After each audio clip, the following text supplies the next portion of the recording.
प्रिय छात्रों एवं दोस्तों, आप सभी का बहुत बहुत स्वागत है अपने YouTube channel BK superfast class पर। मैं आज आप लोगों के लिए लेकर आया हूँ संस्कृत का अध्याय 13, जिसका नाम है विश्व शांति। मतलब हमारे देश में अशांति का वातावरण छाया हुआ है। इस अशांति को शांति करने के बारे में इसमें बताया गया है कि उस अशांति को हम शांति कैसे करें। समझते हैं। कहते हैं पाठे अस्मिन् संसारे वर्तमानस्य अशांति वातावरणस्य चित्राणाम तत्वमा समाधान्योपास्य निरूप्यति। कहता है इस पाठ में संसार में अशांति वातावरण का चित्रण है, उसके समाधान के लिए एक उपाय का निरूपण किया गया है। देशेषु आंतरिक बाह्य च अशांति वर्तते। कहता है देश के आंतरिक मतलब देश के अंदर च बाह्य अशांति, देश के अंदर और बाहर दोनों तरफ क्या है? अशांति है।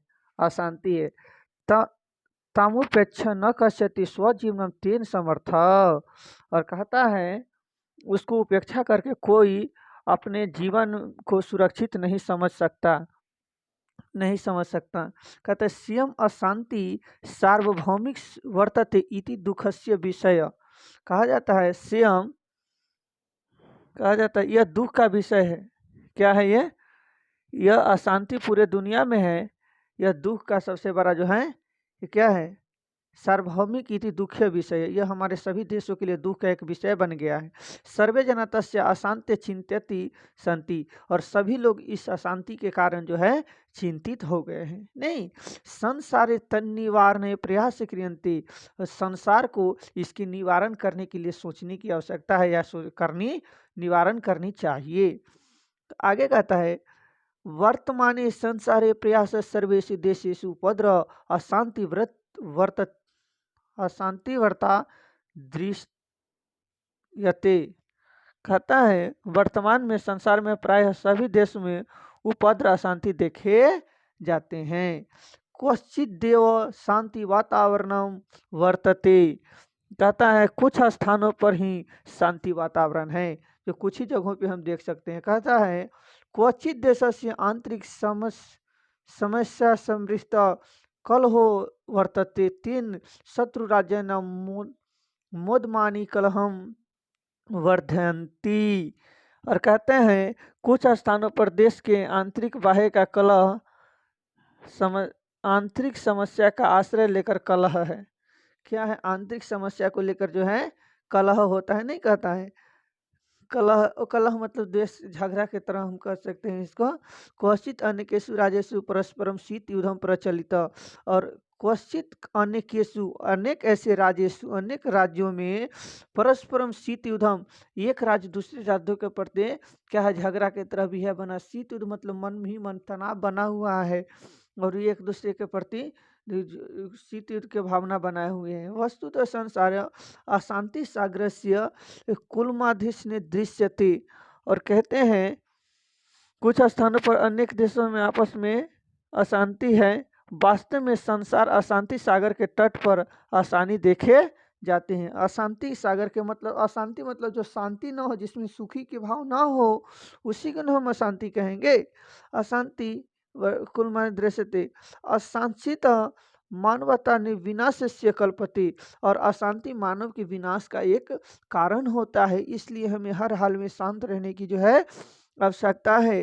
अध विश्व विधान वंश का शस्त्राणी बहुयानी विस्कृति संति। और कहते हैं क्या है? अध विश्व ने कहते हैं कि आज विश्व को नष्ट करने के लिए बहुत सारे अस्त्र निर्मित है, उन्हें ही मानव को नाश का भय बन गया है। आजकल हम इतना बनते तैरवे मानवानाश्यतम भयम।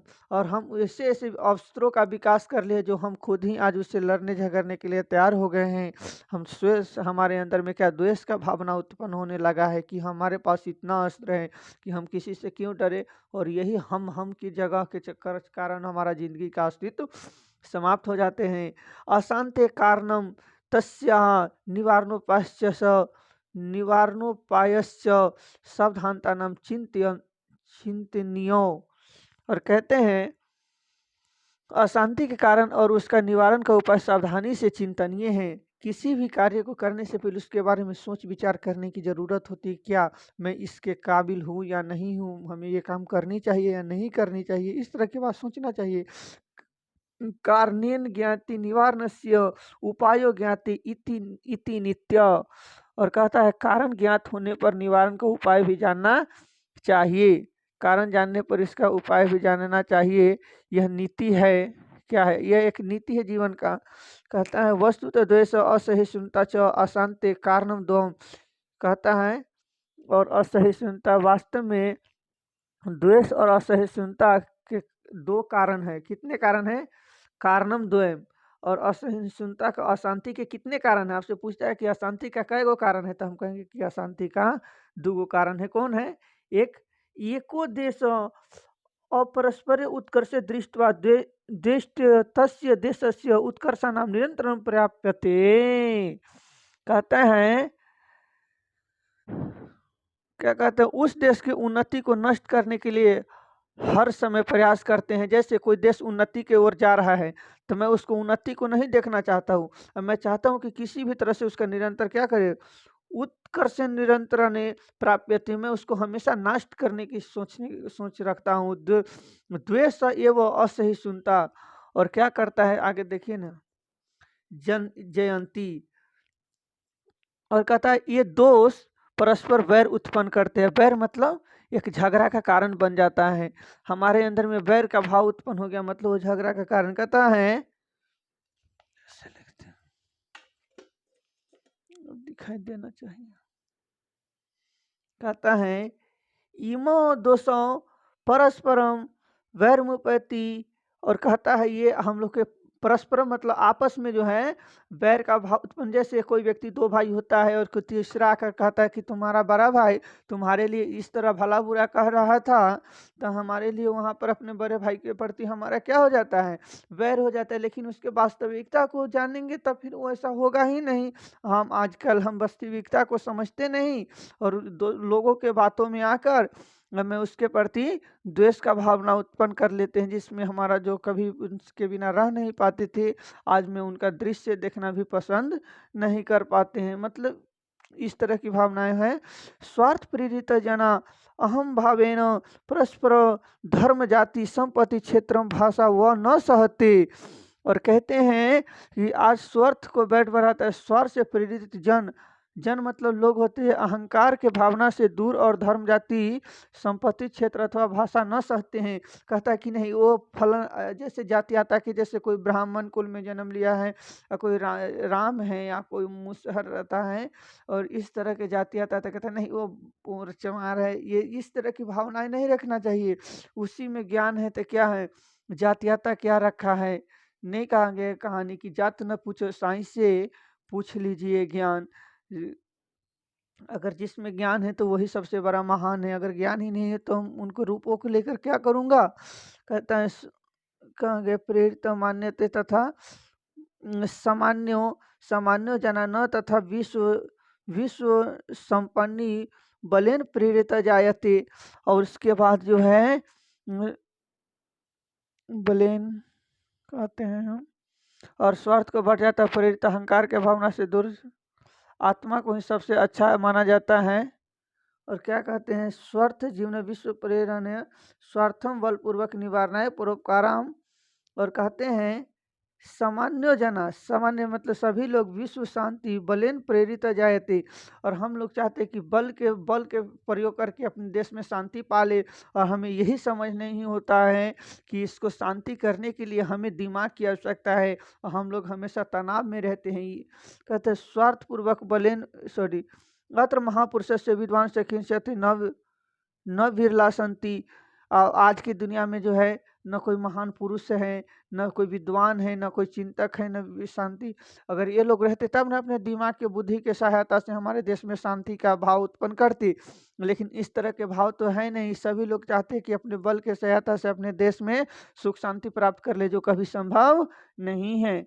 सुख शांति पाना है तो पहले आपको विचारणीय करनी होगी, सोच समझ विकसित करना होगा, तब जाकर आप अपनी शांति की ओर चल पाएंगे। तेषाम कर्तव्य कर्तव्यमदि यत् जने जने समाजे समाजे राज्य राज्य च प्रामर्थ वृत्तम जन्यतु। और कहता उन लोगों का कर्तव्य है, यह जो व्यक्ति व्यक्ति के समाज समाज में और राज्य राज्य में स्वार्थ प्रवृत्ति को जावाने जाने। स्वार्थ हमें नहीं होना चाहिए, सब लोगों का हमारा क्या करना चाहिए, मदद करने की आवश्यकता है इस जीवन में। और कहा गया है कि मनुष्य वही होता है जो दूसरों को दर्द में वह भी अपना दर्द का दिखावा करे कि नहीं, एक इंसान को दर्द को समझने की कोशिश भी की जाए। शुष्क उपदेशाच न प्राप्यते प्रयुक्त तस्य कार्य निर्वाचन जीवन प्रांत अनिवार्यम। और कहता है और सूखे उपदेश पर्याप्त नहीं है, किंतु उनके कार्यान्वयन जीवन में अनिवार्य होता है। सिर्फ हमको उपदेश देने से नहीं होता, हमको आप मदद कीजिए तब अच्छे बात तो हर कोई कर लेते हैं, लेकिन जब करने की बारी आती है तो जिन पे पड़ता है सिर्फ उन्हीं को करना पड़ता है। उपदेश अच्छा देने से नहीं होता, हमको आप होगा कैसे इसमें आप मदद कीजिए। उक्त वाचन ज्ञान भारम क्रिया बिना। और कहा गया कि कार्य के बिना ज्ञान भार के समान माना जाता है, ज्ञान भार के समान माना जाता है। देशानां मध्य च विद्वानत संयमयुक्त में संयुक्त राष्ट्र संघ प्रभृति संस्था संति। देश के मध्य में विवादों को शांति करने के लिए ही संयुक्त राष्ट्र संघ इत्यादि का संस्थान स्थापना किया गया। कहता है अशांति तस्य काले काले असंगतमपि विश्व युद्धम निवार्यम। विश्व युद्ध और वे समय समय पर विश्व युद्ध की आशंका भी हटाते हैं। और कहते भगवान बुद्ध पूरा काल एवं वैरण्य वैरस्य सनम असंभवम प्रोक्तवान।